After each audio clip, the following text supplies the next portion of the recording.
E aos amigos que estão ao alcance das nossas vozes, uma boa noite de salvação. E que diga a Deus, seja bem-vindo.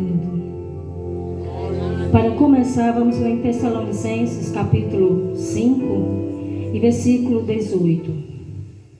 Em tudo dai graças, porque esta é a vontade de Deus em Cristo Jesus para convosco. Irmãos, eu estava na minha casa alguns dias, né? E a Carol me chamou, dona Suzana, a senhora vai falar do testemunho do que aconteceu na vida do meu filho. Aí eu disse assim, Carol, quem tem que falar sobre isso é você que é a mãe dele. Aí ela disse assim para mim, irmã Suzana, mas eu não consigo. Eu digo, mas é testemunho, você tem que dar. Bom, eu disse, eu vou orar e vou conversar com Deus e ver o que ele vai me dizer. Bom, ele não falou nada, nem que sim, nem que não, né? E falou, porque foi confirmado o culto, foi confirmada a presença de Deus em primeiro lugar e a presença dos irmãos. E isto é para que o nome de Deus seja grandificado, louvado e adorado por todos e por toda a criatura. Bom, um dia eu estava na minha casa, eu acho que tinha uns 7 meses. Eu estava na parte de cima, para quem não sabe, eu moro mais ali adiante. E eu vi um burburinho, né, aqui na rua, mas também não me importei, porque achei que era alguém festejando, fazendo suas festas. E aí a gente está no sossego, não quer muito saber, né? Mas mesmo assim eu desci. Aí fui na geladeira, peguei uma água.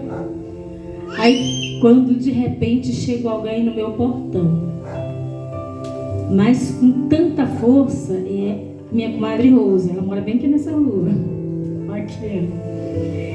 Veio com tanta força e disse, comadre, o filho da Carol, o filho da Carol, o filho do Carol. Era só isso que ela dizia. Não dizia mais nada. Aí eu disse, o que foi que aconteceu? Aí abri o portão, deixei água no chão, o portão aberto, deixei tudo escancarado. Quando eu chego, o Theo tá sem, a respiração tá de 15 em 15 segundos.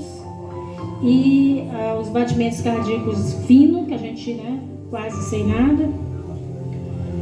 E aí eu disse, Jesus, quando eu agarrei ele, eu comecei a me arrepiar. Eu disse, Jesus, aí eu perguntando, comecei a fazer massagem, que eu não sabia o que tinha acontecido. E aí eu perguntei, o que foi que aconteceu? Porque eu pensei, a princípio, que ele tinha se engasgado, né? Ele sem respirar. E eu digo, se ele respira, se ele está engasgado, a gente vai ao procedimento que a gente tem que tomar para poder saber, né, o que estava acontecendo. E aí foi que a avó dele disse, dona Suzana, ele estava no meu colo e ele começou a convulsionar. Aí o outro já disse, ele está com febre, convulsões de febre. E aí eu disse, tá, chama uma ambulância, isso muito rápido. Isso aqui a gente está contando hoje, dando graças a Deus, mas na hora não foi fácil não. Na hora foi terrível, foi horrível. E aí eu disse, chama uma ambulância. Chama uma ambulância. E aí quando foi eu vi o marido da Gilene, que é nossa vizinha, já saindo da garagem com o carro. E aí alguém me empurrou para dentro do carro. Carol entrou pelo lado com a Elisanilde. Eu estou dando nomes porque são pessoas que tiveram presente. E alguém quiser comprovar, são essas pessoas que estavam presentes. Aí ele entrou pelo lado com a Elisanilde. E alguém me empurrou, vai também. Eu disse, não, minha casa está aberta. Bom, alguém fechou, eu não sei. Deus guardou. Bom, e fomos. Entramos no carro e eu vou lhe dizer que foi a viagem mais longa que eu já fiz. Eu sou profissional de saúde e eu não costumo me envolver. A gente não costuma levar o emocional junto ao profissional, porque bagunça a mente da gente, são muitas pessoas, e a gente trazendo o problema das outras pessoas para a gente é bem desconfortante. Mas o Theo foi diferente. O Theo, eu trouxe o emocional. Primeiro que eu vi ele nascer, mora na mesma rua, então as coisas são bem diferentes, né? E aí, dentro do carro, o rapaz dirigindo, eu não sei bem o nome dele, não sei o nome dele, ele dirigindo, quando nós chegamos de frente ali o caminho, eu não levantei a visão, só fazendo massagem nele, sozinha, os meus braços já não aguentavam mais, eu disse, meu Deus, eu não aguento. Quando eu levantei a cabeça, que eu olhei, eu disse, meu Deus, nós ainda estamos no anjo da guarda. E aí eu disse, meu Deus, e agora? Aí ele ligou o pisca e nós saímos. Quando nós saímos já na BR, foi mais fácil. O fluxo de carro parou, abriu o caminho e nós fomos. Quando nós chegamos, e eu fazendo todo o tempo massagem, a respiração do Theo diminuindo. O que era de 8 foi para 10, o que é de 10, o número vai aumentando na questão de diminuição. São alguns parâmetros que a gente usa. De 8 para 10, de 10 para 11, de 11 para 15. Quando chegou em 18, nós chegamos ali de frente ao Gapara, naquelas mediações ali, o Theo apagou. E eu, as meninas chorando, outras orando, eu não conseguia orar, eu estava só usando o meu lado profissional. Né? E o que Deus tem para mostrar é que Ele existe. Quando o difícil, o impossível não existe mais, Ele age.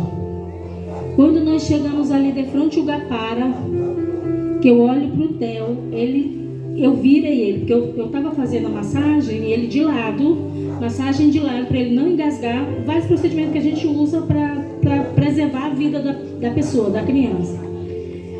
E aí quando nós chegamos ali, que eu viro o Theo para olhar os sinais vitais dele, a pupila dos olhos já tinham dilatado e o Theo parou de respirar. E aí quando eu volto, eu disse, não, Deus, na minha mão não, na vida do Theo não. Aí eu esqueci. Eu esqueci tudo que eu sabia de profissional para salvar a vida de uma criança. E o emocional falou mais alto e foi direto com Deus. Naquela hora, uma vez alguém me perguntou assim, Dona Suzana, por que os crentes gritam tanto quando eles estão cantando, quando eles estão orando? Eu disse, eu respirei, fiquei assim um instante sem falar, né? E disse, quando a gente vai para uma festa, a gente ouve um som baixinho? Não. A gente, quem toma sua cerveja, fala baixinho? Não. Fala alto, canta alto, ouve alto as suas músicas e não está nem aí para quem está passando ou deixando de passar. Por que eu, na presença de Deus, tenho que falar baixinho? Por que eu, na presença de Deus, tenho que orar baixinho? No meu quarto, contrito com Deus, sim, né? Mas em algumas ocasiões você tem que gritar mesmo. Você tem que gritar aos plenos pulmões, porque Deus existe. E aí, voltando, o profissional que eu sabia, o que eu sei, eu desaprendi tudo. Aquela hora que eu virei, que eu vi a vida do Theo indo embora, foram, eu acho que uns 5 minutos mais ou menos, mais difíceis da minha vida.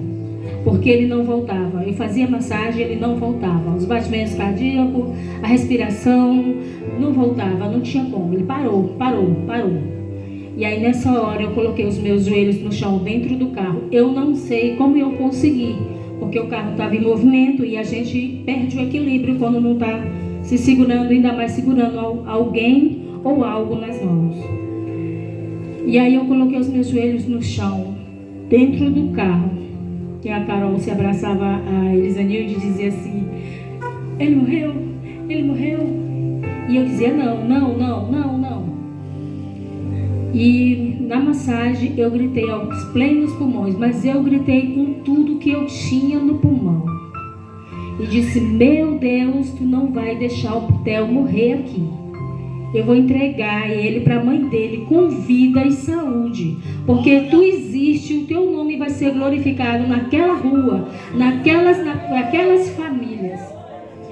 E aí quando nós chegamos de frente, quase de frente à UFMA, isso aí é questão de segundo, é briga de leão. A gente brigando contra a morte para resgatar alguém é briga de leão.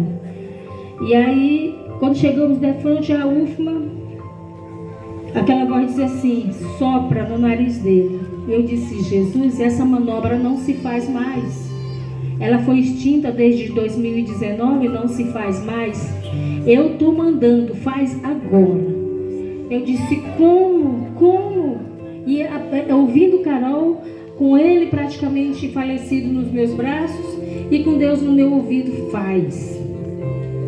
E aí eu disse: Carol, alguém me dá uma fralda. Aí me deram uma fralda e eu fiz a respiração boca a boca. Foram 3 respirações. Falando aqui, não é mais certo fazer esse procedimento, porque em caso de engasgo, quando a gente em caso de engasgo pode voltar ou pode bagunçar os pulmões, causando embolia pulmonar. Isso para caso de engasgo, quando você não sabe o procedimento da história.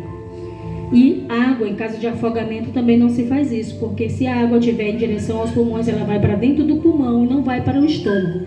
É errado esse procedimento. Mas eu ouvi Deus falando para que eu fizesse, porque não era o caso do Theo. O Theo era febre.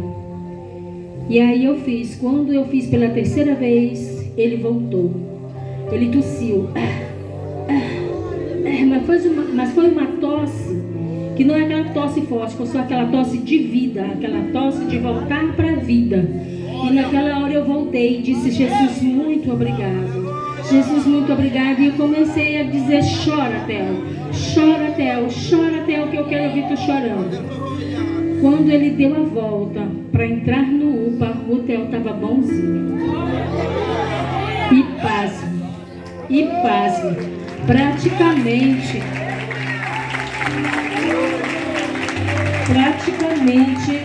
servimos de chacota para os médicos. Servimos de chacota, porque o médico disse assim: mas ele está chorando, não tem, o que foi que aconteceu? Tipo assim, esnobando, dizendo assim, aquilo me deu uma raiva dele. Porque ele não passou o sufoco que a gente passou, ele não viu, para estar assim, tipo num deboche. Bom, e aí levaram, eu entrei, deixei tudo de lá e vim embora. E já na 2ª vez, aconteceu de novo. Só que dessa vez, elas tomaram a providência mais rápido e não aconteceu de eu perder a vida dele, mas foi bem mais forte. Tanto é que ele ainda foi para a UTI, eu entrei com ele nos braços lá no hospital, e aí no meio do caminho eu disse: Jesus, de novo não, de novo não. Aí não tem aquela história que diz que o raio não cai 2 vezes no mesmo lugar? Pois é, no caso do Theo caiu no mesmo lugar 2 vezes, mas foi para a honra e glória do nome de Deus, porque o que não é para a morte é para a vida, é para exemplo de Deus para os homens. Bom, e aí na 2ª vez entramos na UTI, eu entrei já com a Ana Paula, entrei na UTI e expliquei, era uma médica, não um homem, e aí expliquei para ela, ele ainda ficou algumas horas lá, e aí eu disse: Jesus, quando eu ia daqui para lá, eu ia orando, e Jesus, de novo não. Aí a outra vez ele já disse: não te preocupa, não vai ser mais como da primeira, vai ser para a vida, é para o meu nome ser glorificado naquele lugar. E foi isso que eu disse da primeira vez: Jesus, não leva o Theo, eu quero que o teu nome seja glorificado naquele lugar através da vida dessa criança. E foi o que aconteceu, e por 2 vezes. Eu não sei o que tu está passando hoje, eu não sei a tua angústia, o teu sofrimento, o teu pensar, eu não sei, mas te apega com Deus, porque quando tudo passa, quando tu esquece tudo, eu tiro por mim, eu esqueci tudo, todo o profissional que eu sabia, todas as manobras de ressuscitação eu esqueci, e agradeci a Deus, gritei por Ele pedindo socorro, e Ele está conosco. Então faça isso, agradeça a Deus, entregue a sua vida a Ele, para que o nome dEle seja glorificado. Muito obrigada. Eu louvarei ao Senhor na